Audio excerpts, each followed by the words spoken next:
너희를 살리셨도다 이렇게 말씀합니다. 바울 사도는 에베소 교회 성도들에게 예수 그리스도에 대해서 계속해서 증언하다가 갑자기 허물과 죄로 죽었던 너희를 살리셨다 그렇게 이야기합니다. 왜 이러한 말을 했을까? 우리는 허물과 죄로 죽었던 나를 살리셨다는 사실을 잊어버리고 살 때가 많습니다. 다른 말로 하면은 배은망덕하다는 것이죠. 내가 이제까지 살아온 모든 것이 나의 능력이고 나의 재주고 내가 너무나도 뛰어난 사람이라 아는 사람도 많고 문벌도 있고 또 학벌도 있고 여러 가지 조건이 좋다는 것이죠. 이렇게 교만해지기 시작하고 결국은 하나님의 은혜로 살림을 받았다는 것을 죽었던 내가 살렸다는 것을 잊어버리게 되는 것이죠. 창세기 19장 19절에 보면은 주의 종이 주께 은혜를 입었고 주께서 큰 인자를 내게 베푸사 새 내 생명을 구원하시오나 내가 도망하여 산에까지 갈 수 없나이다. 두렵건대 재앙이 나를 만나 죽을까 하나이다. 롯은 하나님께서 다윗 아브라함을 생각하사 은혜를 더하여 주셔서 미적거리고 있는 아무리 떠나라고 해도 떠나지 않고 미적거리고 있는 그들을 강제로 끌고 나왔습니다. 그리고 빨리 멀리 산으로 피하라 하는데 그는 또 이야기합니다. 은혜를 입었지만은 내 생명을 구원해 줬지만 내가 도망해서 산까지 못 갑니다. 재앙을 만나 죽을까 합니다. 그래서 그는 뭐라 합니까? 저기 작은 성, 저건 작은 성이 아닙니까? 소할 성이죠. 그곳으로 가겠다고 이야기하고 그것까지 허락을 받았습니다.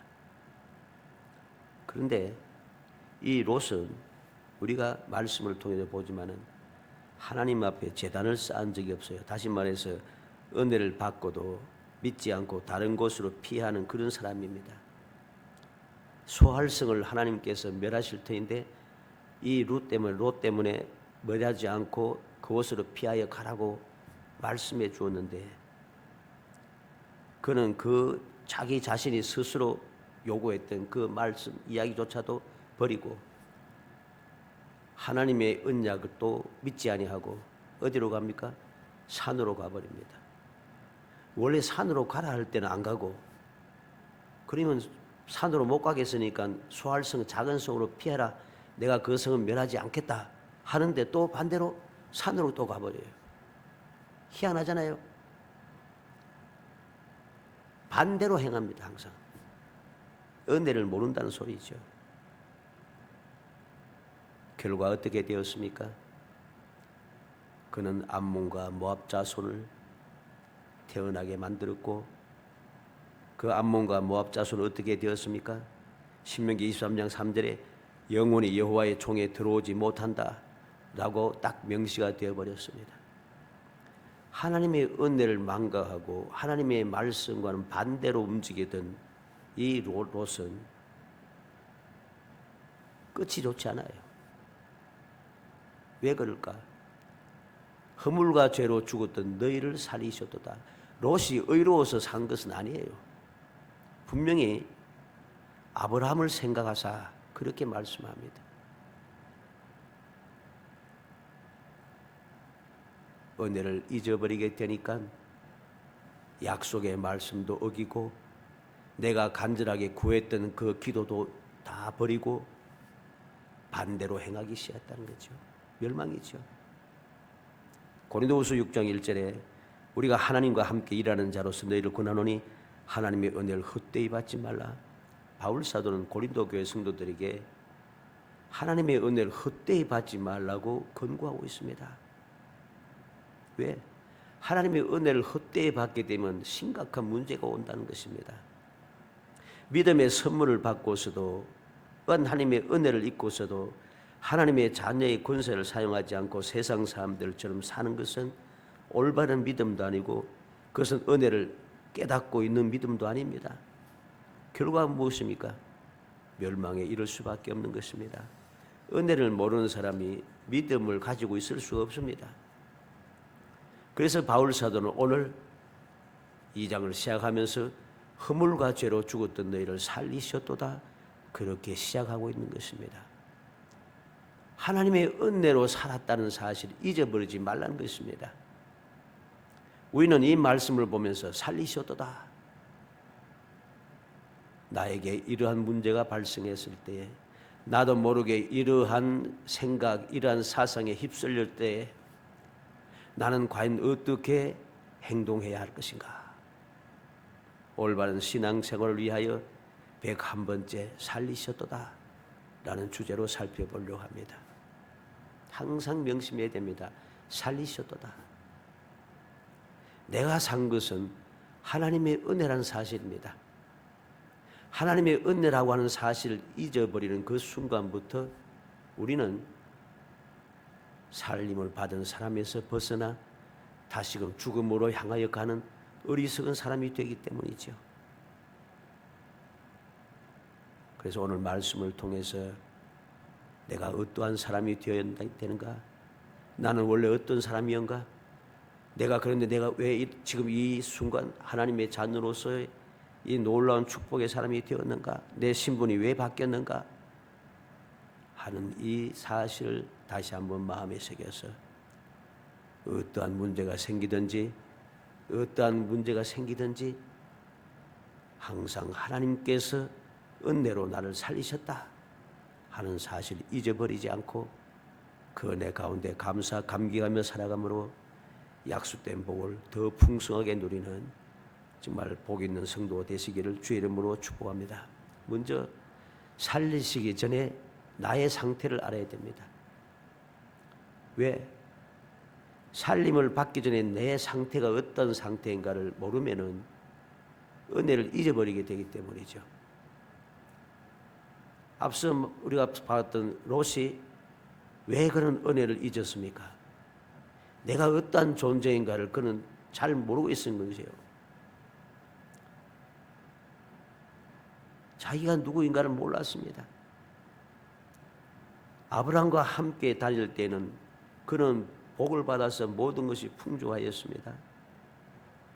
그런데 그는 선택을 하게 될 처지에 있을 때 무엇을 선택했습니까? 멸망받을 소돔성을 선택해버렸다는 거죠. 이것이 무엇입니까? 내가 어떻게 해서 복을 받았는가? 그 사실을 잊어버린 거예요. 은혜를 잊어버린 거죠. 롯이 그렇게 풍성한 사람이 부자가 될 수 있었던 것은 롯이 능력이 있어서 그런 게 아닙니다. 아브라함과 함께 하면서 아브라함을 도우시고 아브라함을 보호하시고 아브라함과 함께 하시고 아브라함에게 복을 주시던 하나님의 그 은혜를 덧입은 것이죠. 롯이 혼자 살아갈 때는 과연 그는 그렇게 풍성한 삶이 될 수 있었는가? 될 수 없습니다. 그래서 우리는 롯이 하나님의 천사가 소돔성을 찾아갔을 때 롯의 위치가 어떻습니까? 롯의 위치가 형식적으로 보기에는 성문에 앉아있는 사람이라 대단해 출세하고 그 모든 신분이 확실하고 그 모든 삶의 터전이 확고부동한 줄 알았는데 그렇지 않아요. 어떻게? 바로 밤에, 그날 밤에 바로 나타나고 있습니다. 동네에 있는 모든 불황단들이 몰려와서 롯과 그 함께한 자를 해치겠다고, 죄를 범하겠다고 난동을 부리기 시작합니다. 롯이 나아가서 나는 성문에 앉아있던 사람인데 싶어서, 나는 정교한 사람인데 싶어서 나가서 그래 하지 말라 하는데 그 사람들이 뭐라 합니까? 이놈이 밖에서 들어와가지고서는 지금 높은 치 한다고 오히려 미움을 받기 시작합니다. 내가 너를 더 해칠 것이라고 모든 사람이 그렇게 주장하고 있다는 것입니다. 얼마나 그는 근위가 없는지 자기 사위가 될 사람들이 찾아가서 이 땅, 이 소돔성이 멸망당할 것이니까 피하여 나가자 하는데도 그 사회들이 농담으로 여기고 있습니다. 근위가 없어요. 아무도 알아주지 않아요. 혼자 대단한 줄 착각하고 있다는 것입니다. 하나님의 은혜였음을 그는 잊어버렸다는 것이죠. 그 결과가 그렇게 된 것입니다. 살리기 전에 내가 지금 이 위치에 이르기 이전에 나는 누구였던가 명심해야 됩니다. 롯이 어떤 사람이었습니까? 부모가 다 죽고 홀로 남은 고아였어요. 고아였던 롯을 아브라함이 조카 롯을 데리고 그를 양육하며 그를 이끌고 그를 보호하고 그를 돌보았습니다.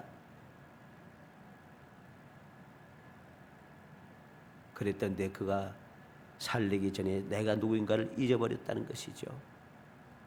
그래서 바울 사도는 살리기 전에 사람이 어떤 사람인가를 분명히 이야기합니다. 2절에 그때 너희는 그 가운데서 행하여 이 세상 풍조를 따르고 공중의 권세 잡은 자를 따랐으니 곧 지금 불순종의 아들들 가운데 역사하는 영이라. 하나님께서 살리시기 이전에 너희들은 어떠한 사람인가? 세상 사람들 가운데 행하여 세상 풍조를 따르고 공중의 권세 잡은 자에 따랐으니 공중의 권세 잡은 자가 누굽니까? 바로 사탄이죠. 마귀에 따르고 있었다는 것.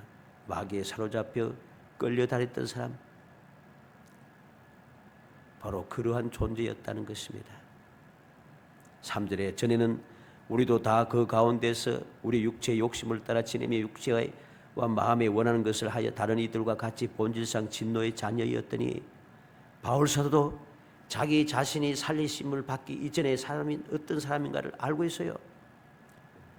우리도 전에는 육체의 욕심을 따라 지내고 육체의 마음에 원하는 뜻을 행하여 다른 사람들처럼 본질상 진노의 자녀였다. 하나님의 은혜로 살리심을 받기 이전에 누구였던가? 그는 분명히 깨닫고 있습니다. 이 사실을 알아야지 은혜를 은혜인 줄 알게 되는 거죠. 은혜를 은혜인 줄 알아야지 은혜를 소중하게 여기고 그 소중한 은혜를 간직하기 위해서 내가 열심을 낼 수밖에 없는 것입니다. 은혜가 얼마나 소중한 것인지 모르면은 절대로 은혜 가운데 살 수가 없다는 사실이죠. 그러면 왜 살리셨는가? 4절로 6절에 긍휼이 풍성하신 하나님이 우리를 사랑하신 그 큰 사랑을 인하여 허물로 죽은 우리를 그리스도와 함께 살리셨고 너희는 은혜로 구원을 받은 것이라 또 함께 일으키사 그리스도 예수 안에서 함께 하늘에 앉히시니. 우리를 어떻게 살리셨습니까? 하나님이 우리를 사랑하신 큰 사랑으로. 어떤 큰 사랑입니까? 긍휼에 풍성하신 하나님의 큰 사랑으로 그리스도와 함께 살리셨고, 내가 산 것은 긍휼이 풍성하신 하나님의 큰 사랑 때문에 예수로 인하여서 내가 살게 되었다는 것. 그래서 은혜로 구원을 받은 것이라 그렇게 말하는 것입니다. 뿐만 아니라 함께 일으키사 그리스도 예수 안에서 함께 하늘에 앉히시니, 우리를 살리시는 거로 끝나는 것이 아니고 예수 그리스도와 함께 살려주시고 우리로 하여금 예수와 함께 하늘에 앉히시니, 즉 천국에 들어갈 수 있는 자격을 받았다는 사실이죠. 그러면 왜 이렇게 우리를 살려주셨는가? 7절 말씀에 이는 그리스도 예수 안에서 우리에게 자비하심으로써 은혜의 그 지극히 풍성함을 오는 여러 세대에 나타내려 하심이라. 왜 우리를 살리셨는가? 예수 그리스도 안에서, 그리스도 예수 안에서 은혜의 지극히 풍성함을 오는 여러 세대에 나타내려 하심이라. 다시 말해서 하나님의 우리를 살리시는 그 크신 은혜, 크신 사랑, 그 긍휼의 은총을 오는 여러 우리 후대에게 그 은혜를 전하기 위해서입니다. 다른 말로 하면 복음을 전하는 것이죠. 복음을 전하기 위해서. 예수님께서 말씀하신 대로 너희는 세상의 소금이라 빛이라고 하신 말씀, 그 사명을 감당하게 하기 위해서 우리를 살리셨다는 것입니다. 우리가 이 사실을 기억해야 됩니다. 우리도 살리심을 받기 전에는 원래는 죄의 종노릇하고 마귀의 종노릇하던 사람, 그리고 본질상 진노의 자녀였는데 하나님의 긍휼이 풍성하신 하나님께서 큰 사랑으로 허물로 죽은 우리를 그리스도와 함께 살리셨다. 그리고 그리스도와 예수 안에서 하늘에 앉히셨다. 이 은혜를 입은 이유가 무엇인가? 내가 이러한 은혜를 입은 사람이다. 내가 이렇게 이전에는 죽었던 사람이고 진노받을 수밖에 없는 멸망받아 마땅한 사람이지만은 하나님의 은혜로 내가 이렇게 살게 되었다 라고 사실을 후대에 자꾸만 전해줘야 한다는 것입니다. 이것이 하나님께서 우리를 살리신 이유가 되는 것입니다. 두 번째로 생각하는 것은 은혜에 의해서 믿음으로 구원받았다는 사실입니다.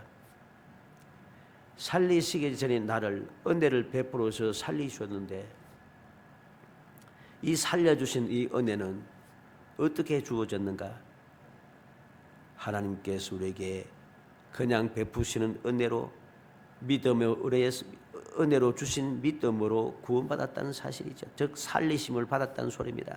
8절에 너희는 그 은혜에 의하여 믿음으로 말미암아 구원을 받았으니 이것은 너희에게서 난 것이 아니요 하나님의 선물이라.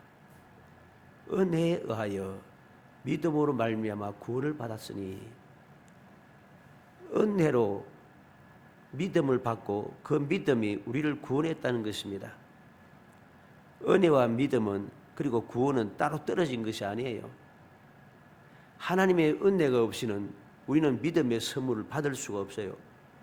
믿음의 선물을 받지 못하면 우리는 결코 구원을 받을 수가 없어요.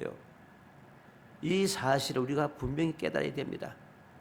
이 사실을 잊어버리는 순간 우리는 착각하게 됩니다.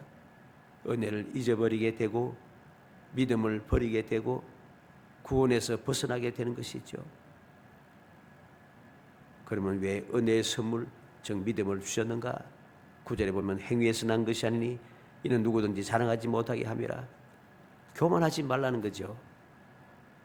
내가 무슨 능력이 있어서 무엇을 대단한 사람이 되어서 내가 믿음을 선물로 받고 내가 구원을 받은 것이 아니란 것입니다. 내가 무엇을 행해서 한 것이 아니라 자랑하지 못하게 하기 위해서 하나님께서 은혜로 믿음의 선물을 주시고 그 믿음으로 구원받게 하셨다는 것이죠.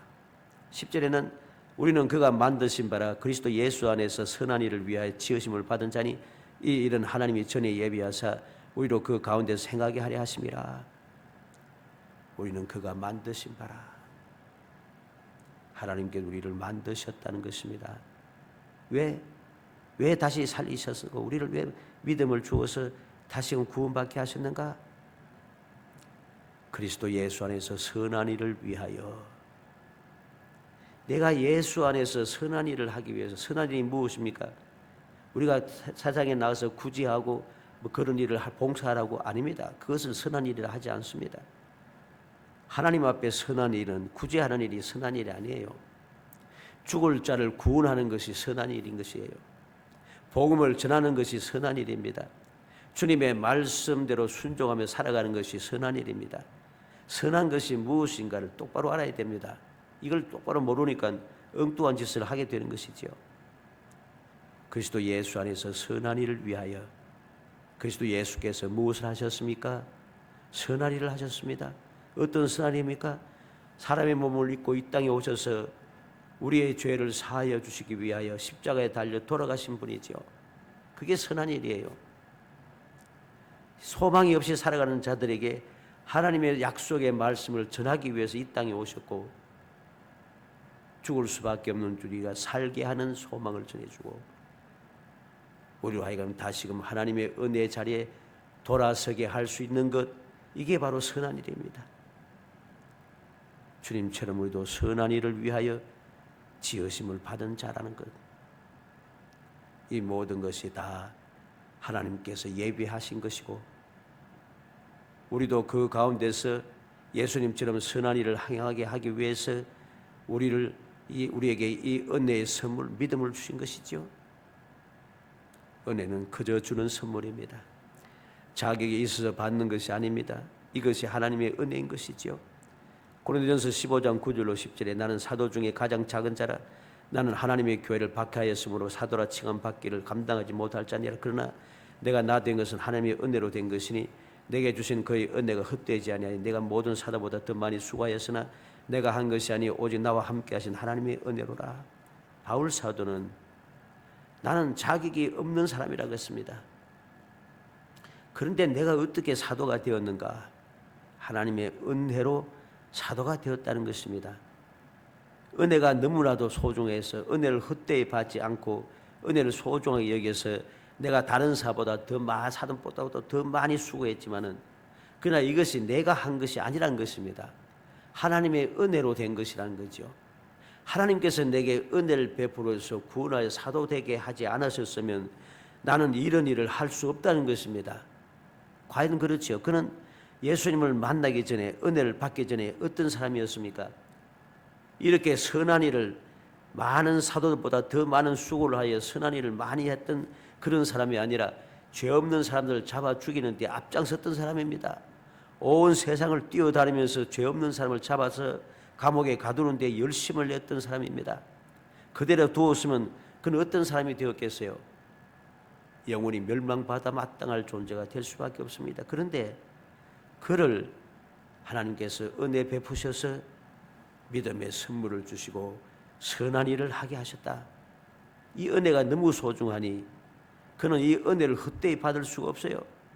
그래서 누구보다도 더 열심히 내가 이전에 박해했던 것보다 더 열심히 목숨을 걸고 목숨이 빼앗긴다 할지라도 두려워하지 아니하고 끊임없이 내가 박해했던 것보다 더 많은 박해를 당해도 그는 오히려 감사하면서 모든 것을 견디며 끝까지 사명을 감당할 수 있었던 것이죠. 왜? 은혜를 알았기 때문입니다. 그러면 은혜의 선물인 믿음이 무엇입니까? 어떤 사람은 믿음을 신념이라고 말합니다. 실제로 사전에도 보면 신념은 믿음의 그 생각이라고 이야기합니다. 그러나 신념과 믿음은 근본적으로 다른 것입니다. 신념은 나에게서 나온 것입니다. 마음 먹고 결심하고 작정하여 내가 마음 먹고 내가 결심하고 내가 작정하여 하는 것이 신념이지요. 그러나 믿음은 내게서 나오는 것이 아닙니다. 믿음은 하나님께로부터 선물로 받은 것입니다. 그렇기 때문에 믿음과 신념은 전혀 다른 것이죠. 그래서 세상 사람들의 믿음, 즉 신념이라고 하는 것과 하나님께서 우리에게 주신 믿음과는 전혀 다른 것입니다. 그래서 세상의 믿음을 가진 사람, 즉 신념을 가진 사람은 구원을 받을 수가 없어요. 그러나 하나님의 선물을 받은 사람, 믿음의 선물을 받은 사람은 세상의 신념을 가진 사람보다 능력도 의지도 모든 것이 다 부족하고 한심해 보여도 그들은 구원 못 받아도 나는 구원받습니다. 그들은 하나님의 자녀가 못 되어도 나는 하나님의 자녀가 됩니다. 그들은 영원한 삶을 누리지 못하니 나는 영원한 삶을 누리게 됩니다. 그들은 천국에 가지 못하고 지옥에 가지만 나는 천국에 갈 수 있습니다. 이것이 세상의 믿음과 하나님께서 선물로 주신 믿음과 전혀 다른 이유가 되는 것입니다. 다시 말하면 믿습니다 하고 힘쓰는 것이 믿음이 아닙니다. 그냥 믿어지는 것이죠. 안 믿어진 것을 억지로 믿습니다 하는 것은 믿음이 아니고 신념입니다.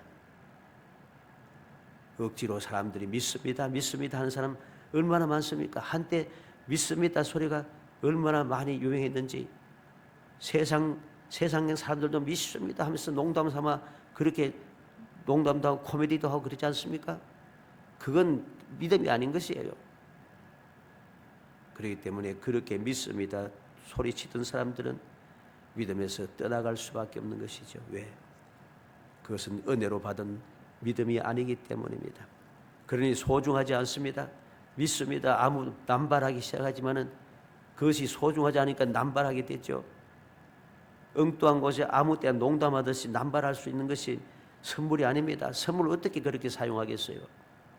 선물은 소중한 것입니다. 소중한 선물을 내가 아무렇게나 취급해서는 안 되는 것입니다.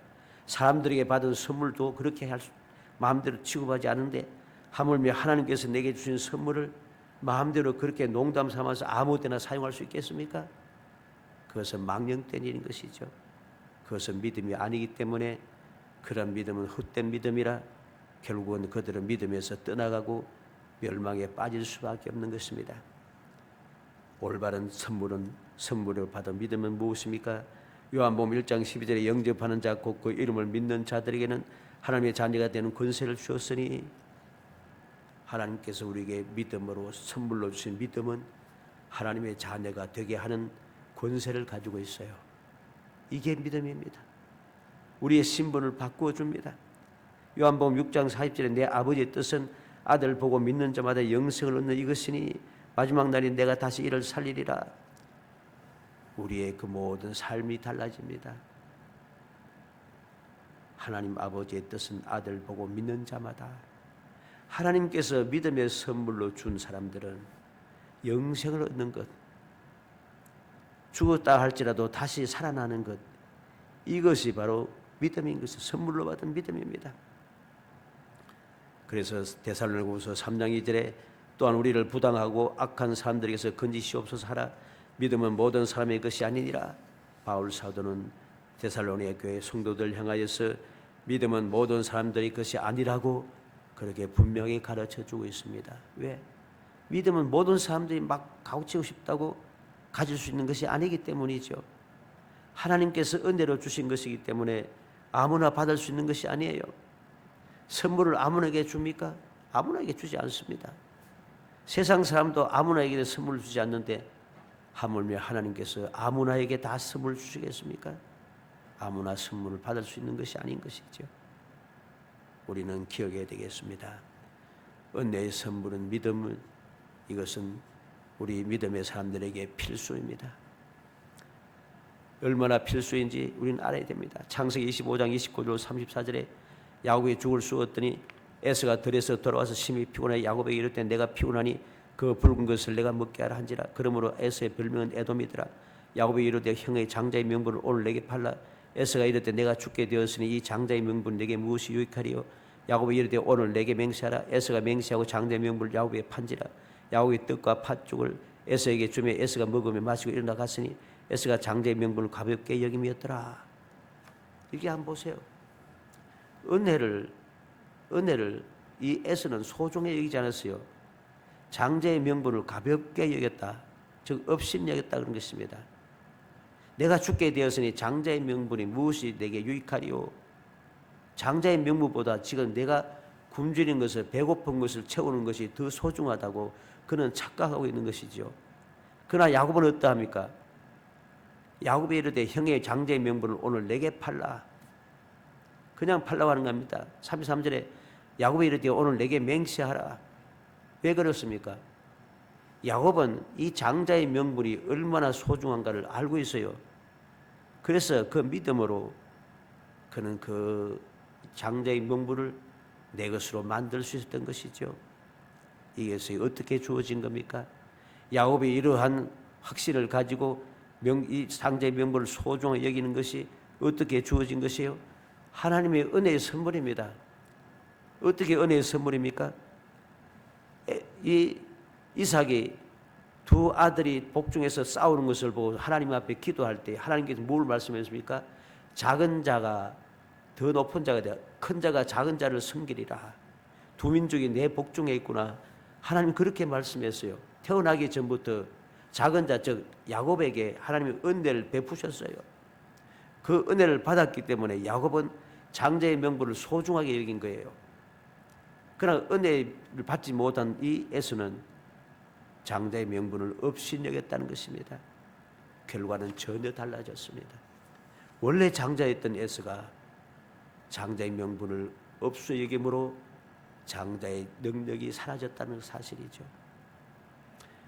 다니엘서 1장 8절로 9절에 다니엘은 뜻을 정하여 왕의 음식과 그가 마시는 포도주로 자신을 더럽히지 아니하려 하고 자기를 더럽히지 아니하도록 환관자의 구하니 하나님의 다니엘로 하여금 환관자의 은혜와 긍휼을 얻게 하신지라.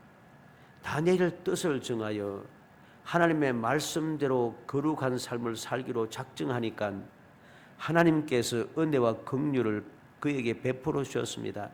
환관자의 은혜와 긍휼을 입도록 하나님께서 은혜를 베풀어 주신 것이죠. 은혜를 받은 이 다니엘은 어떤 사람이 되었습니까? 놀라운 축복의 사람이 되었습니다. 하나님께서 인정하시는 의인이 되었습니다.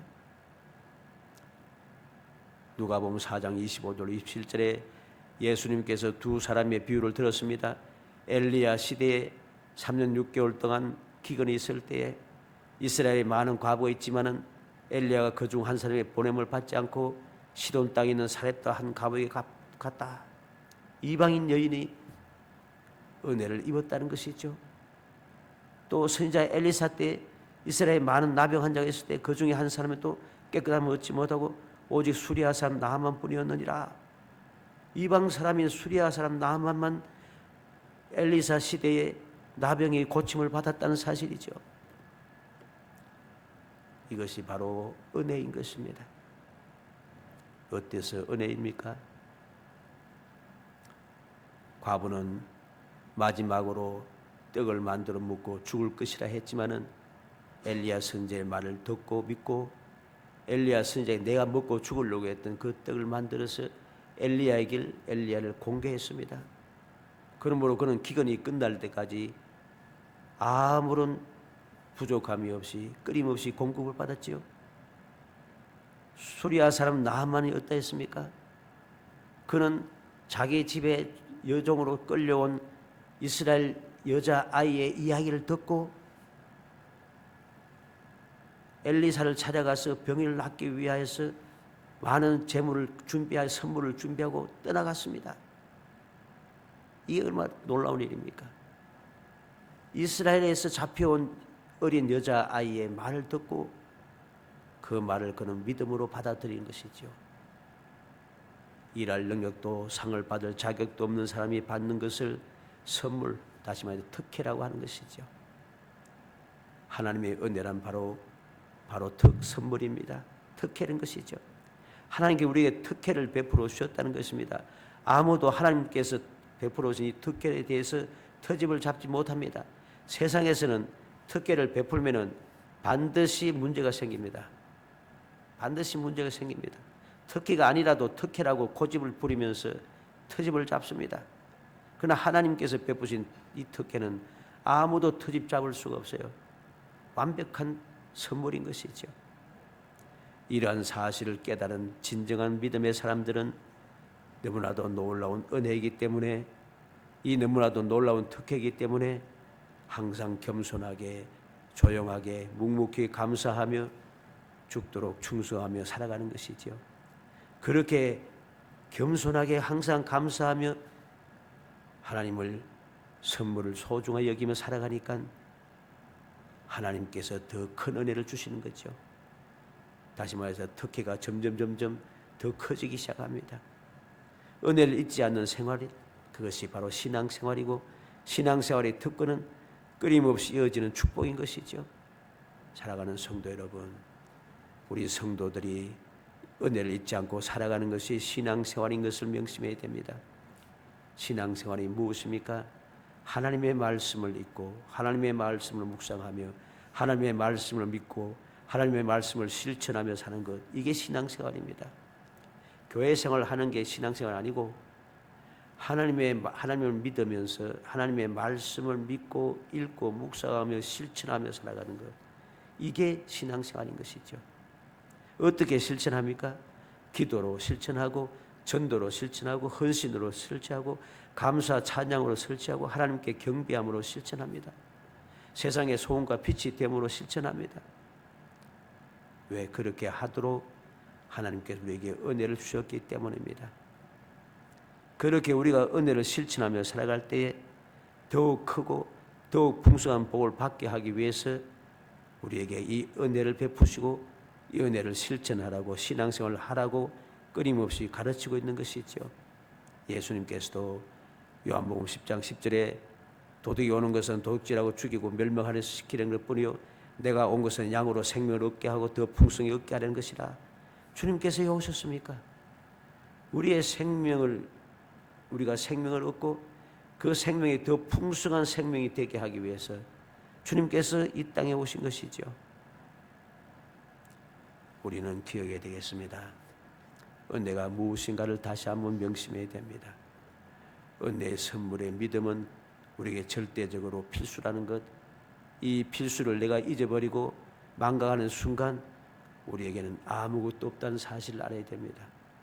이제까지 큰소리치며 사랑했던 모든 것들이 다 헛된 것입니다. 우리는 은혜의 선물인 믿음을 가진 우리는 항상 그 믿음을 행해야 됩니다. 행하지 않고는 믿음이 유지되지 못합니다. 은혜를 기억할 수가 없습니다. 그리고 이 믿음, 이 은혜는 항상 구별된 삶을 살아야 됩니다. 거룩해야 한다는 소리죠. 이 사실을 우리가 기억할 때에 우리는 하나님의 자녀의 권세를 영원히 누리며 영원히 복된 삶을 살아가고 이 세상에 살지라도 주님과 함께 살아가는 천국의 삶을 살아가게 되는 것이죠. 간절히 소원합니다. 우리 모든 성도들이 세상에 살아가는 동안에 허물과 죄로 죽었던 우리를 살리셨도다 하는 이 사실을 절대 잊지 않고 내가 산 것은 하나님의 은혜로 산 것이다. 내가 이렇게까지 온 것은 하나님의 은혜를 주신 믿음 때문이다. 하나님께서 은혜를 주신 믿음은 하나님께 우리에게 주신 선물, 즉 특혜다. 이 사실을 기억하고 이 특혜를 내가 끝까지 영원히 누리기 위하여 빼앗기지 않기 위하여 그 특혜를 굳게 잡고 끊임없이 행하고 또 행하여 그 특혜를 영원히 누리며 살아가고 뿐만 아니라 후손들에게까지 이어받게 하는 행복한 성도이 되시기를 주의 이름으로 축복합니다. 은혜 감사합니다. 사랑하여 주셔서 택하여 주시고 택한 저희들로 하여금 주님의 은혜와 사랑, 은혜의 선물인 믿음을 간직하고 믿음의 소중함을 기억하며 그 믿음을 실천하며 신앙생활을 할 수 있게 하심을 감사합니다. 주님의 사랑을 잊지 않고 이제까지 신앙생활을 오게 하셨사오니 이 믿음의 신앙생활을 끝까지 이어갈 수 있도록 저희들 굳건하게 세워주시려 원합니다. 깨달아 알게 하여 주시려 원합니다. 잊어버리지 않게 하여 주시려 합니다. 저희들 항상 그 말씀대로 끝까지 신앙생활을 잘 할 수 있도록 성령께서 도와주시기를 원합니다.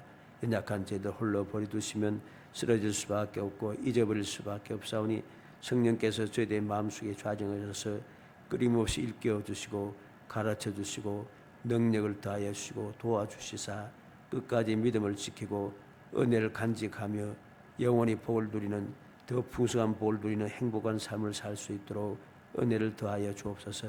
예수님의 이름으로 기도합나이다. 아멘. 300장 찬송.